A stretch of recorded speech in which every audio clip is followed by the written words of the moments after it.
আসসালামু আলাইকুম ওয়া রাহমাতুল্লাহি ওয়া বারাকাতুহু। সুপ্রিয় শিক্ষার্থীরা, আশা করি তোমরা সকলে আল্লাহর রহমতে ভালো আছো। আমি তোমাদের জন্য যারা নবম দশম শ্রেণীতে অধ্যয়নরত তাদের জন্য বাংলা ভাষার ব্যাকরণ থেকে ধারাবাহিকভাবেই নৈর্ভিত্তিক প্রশ্ন এবং উত্তর নিয়ে আলোচনা করতেছি। আমার এই নৈর্ভিত্তিক প্রশ্ন এবং উত্তরগুলো বাংলা ভাষার ব্যাকরণ বইয়ে 43টা পরিচ্ছেদ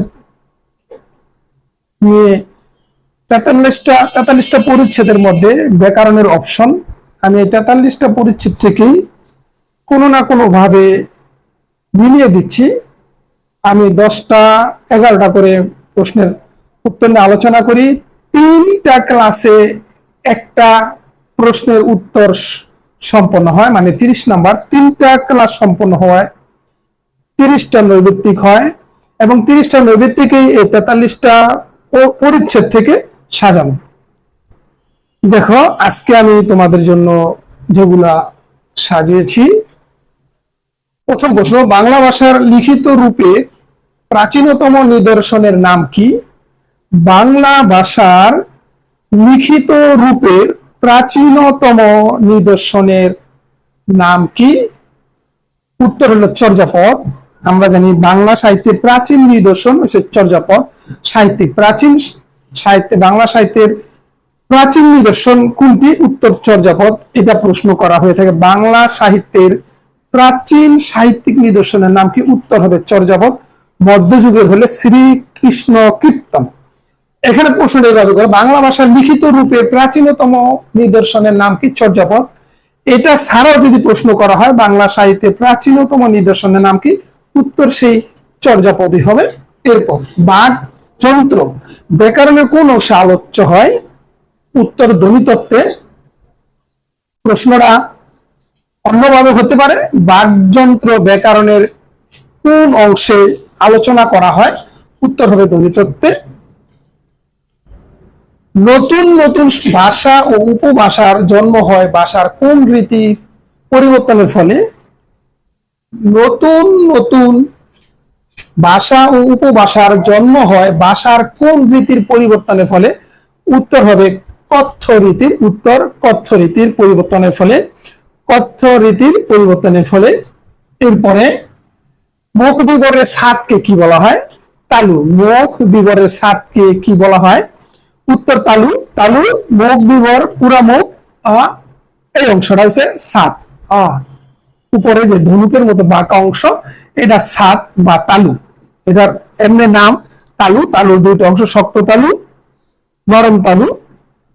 সম্মুখ ভাগ, পশ্চাৎ ভাগ। তালুটা বাঁকা অংশ মুখ বিবরের, এটার আরেক নাম ছাদ। ছাদ মানে উপরে অংশ যেহেতু মুখটাকে ঢেকে রাখে এবং সুরক্ষা দেয় পুরোটা, এই জন্য এটাকে বলা হয় ছাদ। এই যে যুক্ত বর্ণটি কোন কোন বর্ণে গঠিত? এখানে যুক্ত বর্ণটি বাংলে পাওয়া যাবে মূর্ধন্য স, মূর্ধন্য, মূর্ধন্য স, মূর্ধন্য। এই এই বর্ণটা আমাদের ব্যবহার হয়, যেমন আমরা লেখি কৃষ্ণ বানান, আবার আমরা বলি উষ্ণ, আবার বলে থাকি সহিষ্ণু। এই যে বানানগুলো, এই বানানগুলো ক্ষেত্রে এই যে যুক্ত বর্ণটা মূর্ধন্য স যোগ বা প্লাস মূর্ধন্য।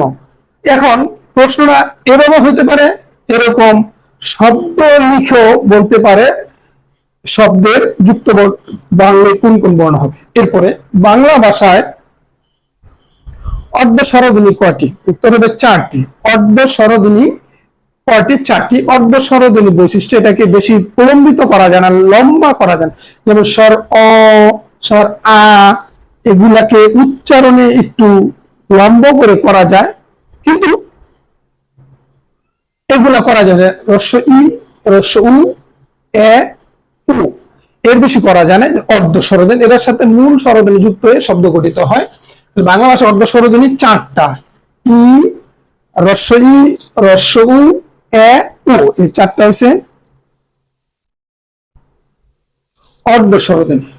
উপসর্গ ও প্রত্যাশ দিয়ে তৈরি শব্দ কি বলা হয়? উপসর্গ ও প্রত্যয় যুগে সাধিত শব্দকে কি বলা হয়? উত্তর সাধিত শব্দ। উত্তর সাধিত শব্দ আমরা জানি শব্দ বিভিন্ন ভাবে সাধিত হয়। শব্দের প্রকরণে যদি আমরা আলোচনা করি, শব্দ 3 ভাগে আলোচনা করছে। শব্দ 3 প্রকার: উৎস বা উৎপত্তির দিক থেকে শব্দ, গঠনের দিক থেকে শব্দ, অর্থের দিক থেকে শব্দ। বর্তমান বইয়ে দেয়া আছে উৎস উৎপত্তির দিক থেকে শব্দ, গঠনের দিক থেকে শব্দ, আর পদ বিবেচনার শব্দ।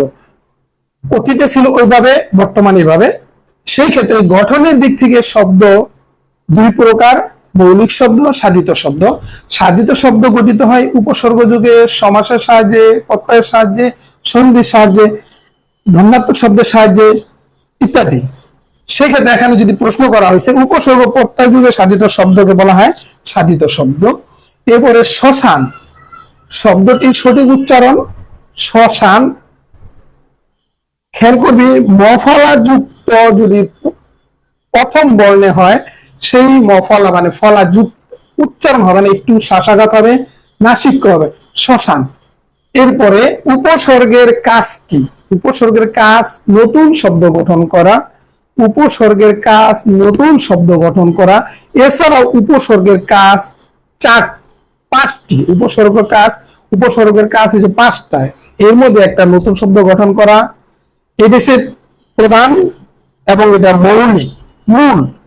এছাড়া আরো 4টি রয়েছে। শব্দের অর্থের পরিবর্তন করা হয়, শব্দের অর্থের পূর্ণতা আনে, শব্দের অর্থ সম্প্রসারণ করে, শব্দের অর্থ সংক্ষেপণ করে। তবে মূল কাজটা করে নতুন শব্দ গঠন। যেমন আমরা বলি উপহার, উপযোগ হার, উপহার। এখানে উপহার শব্দটি উপসর্গ মানে হার মূল শব্দ, এর সাথে যুক্ত হয়ে হয়েছে উপহার। এরপরে শিশু যোগ অ, এর প্রত্যয়ান্ত শব্দ কোনটি হবে? শৈশব।